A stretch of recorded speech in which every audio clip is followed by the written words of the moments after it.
ভরপেট বাঙালি থেকে বন্ধুরা আজকে পনির পরোটা করব। এই পনিরটা দেখুন গ্রেট করে নিয়েছি, আপনারাও গ্রেট করে নেবেন। এই তার সঙ্গে দেবো এই যে লঙ্কা কুচি, ধনে পাতা কুচি, একটু ধনে জিরে পাউডার করা আছে দিয়ে দিলাম, এই লঙ্কা গুঁড়ো হলুদ গুঁড়ো দিয়ে দিলাম,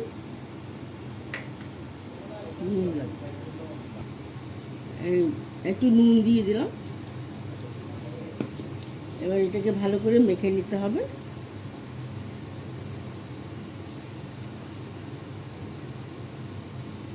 অনেকে পেঁয়াজ দেয়, আমি পেঁয়াজ দেবো না, এটা নিরামিষ করে রাখবো। পেঁয়াজ দিলে গোপালকে একটু দেবো, গোপালকে একটু ভোগ দেবো, দেওয়া যাবে না, কালকে গণেশ পুজো গেছে। আচ্ছা, এটা হলো। এবার এই যে ময়দা মেখে রেখেছি, ময়দাটা রাত্রিবেলা একটু দই দিয়ে মেখে রেখেছিলাম, গরম জল দইটা হালকা গরম করে এটা মেখে রেখেছিলাম। এটা দিয়ে পুর হবে এটার মধ্যে। এই যে কড়াইতে তেল দিয়েছি, এর মধ্যে এই পুরের এটা দিয়ে এটাকে একটু নেড়ে শুকনো করে নেব, তা নাহলে বেলার সময় ফেটে যাবে না। এটা জল জলে ভাবটা টেনে নেব। এটা দিয়ে দিলাম কড়াইতে।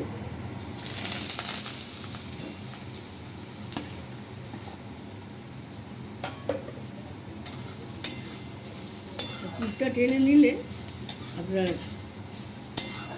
যখন পুর ভরে বেলবেন তখন বেলা হয়ে যায় ভালো করে, তা না হলে একটু শুকনো না হলে বেলতে গেলে ফেটে যাবে। এই পুরটা যত ড্রাই হবে তত আপনার বেলতে সুবিধা হবে। কিছুক্ষণ না হালকা করে একটু বেলে নেব, ড্রাই করে নেব কড়াইতে।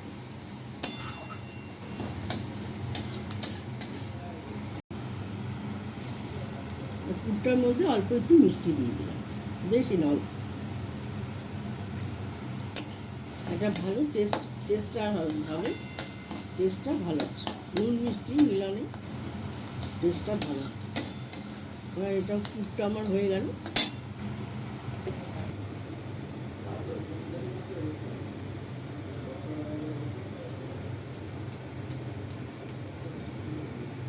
ময়দার একটা করে লেচি নেবে আর একটু ভালো করে গর্ত করে নেবে।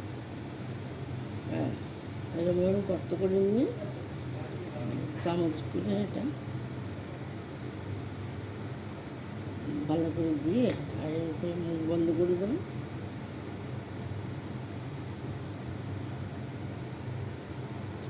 এই যেমন করে করে আর কি, এইভাবে করে এটাকে ভালো করে বন্ধ করে এইভাবে লেচিগুলো তৈরি করে নেবে।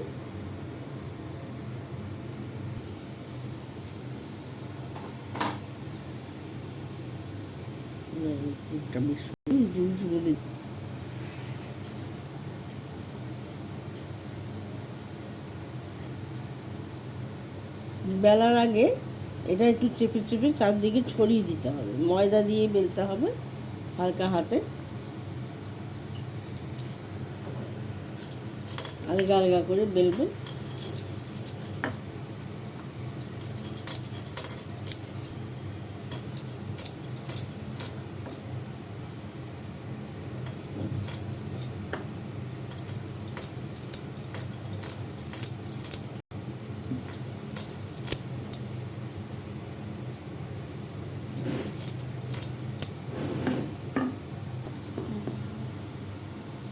পরোটা বাঁধা হয়ে গেছে।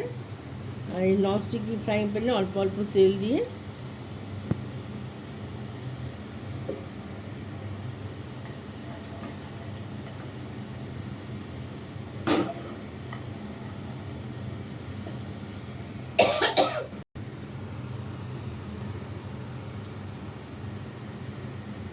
আলগা আলগা করে হবে। আরেকটা পরোটা বেলে নিই।